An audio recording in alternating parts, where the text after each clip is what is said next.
At 9 in the morning, before most people have had coffee, money is already moving. Not from the market, not from your paycheck, not from the grocery store.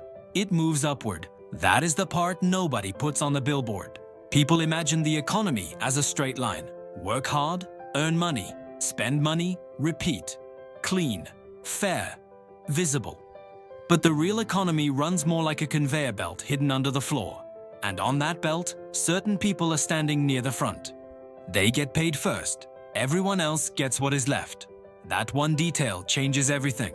Because when the system slows down, when prices rise, when loans get expensive, the people closest to the money do not just survive the shock. They often benefit from it. The rest of the economy feels like it is running in place, while wealth quietly keeps collecting near the top. And the strange part is this: most people never see the mechanism. They only see the results. A company raises prices. A bank tightens lending. A landlord increases rent. A fund buys distressed assets. A government issues debt. A large corporation locks in contracts. A rich investor buys at the bottom and waits. It looks unrelated. It is not. It is all part of the same order. To understand it, start with one simple question. Who gets first access to money that has just been created? Because in modern economies, new money does not arrive evenly. It enters through specific channels. Banks issue credit. Governments spend. Central banks influence the cost of borrowing.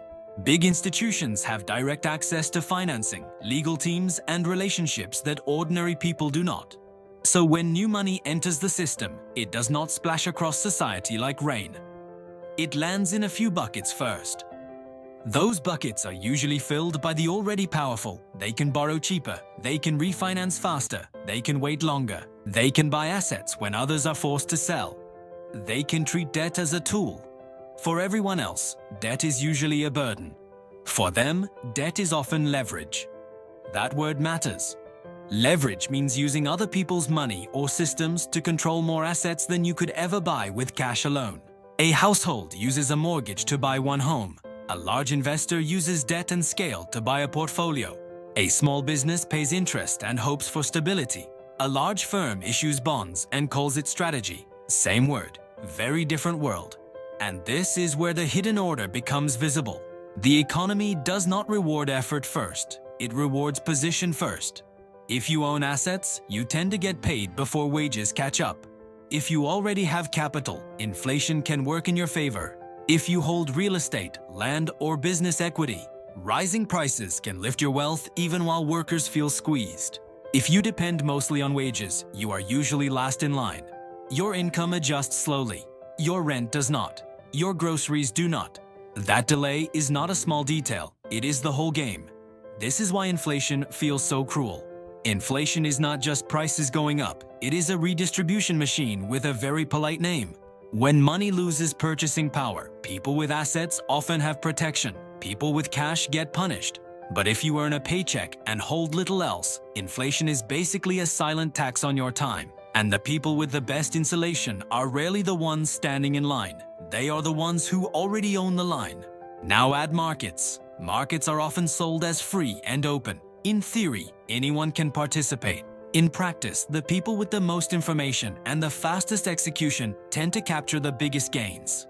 By the time a trend becomes obvious on social media, it is often already old news on a trading desk. The rich do not always have better instincts. They often have better machinery, better access, better timing. When they lose, they can absorb it. When others lose, they can be knocked out of the game entirely. A family with no cushion cannot wait for the market to recover. A large fund can.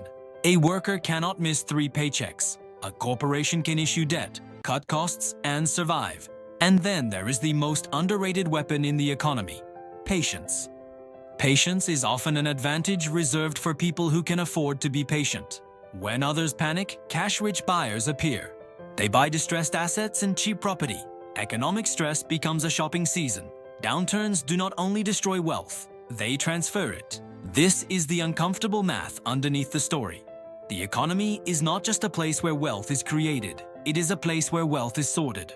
Some are paid first because they are closest to the source. Some are paid later because they are further downstream. Some can wait for the system to bend in their favor. Others have to live inside the bend. Instead, the usual story goes like this: work more, save more, invest wisely, and you will move up. That advice is just incomplete. If you start without capital or leverage, you are trying to climb a staircase that was built for someone else's stride length. That is why so many people feel like they are doing everything right and still falling behind. They are not crazy. It rewards ownership before labor. It rewards speed before fairness.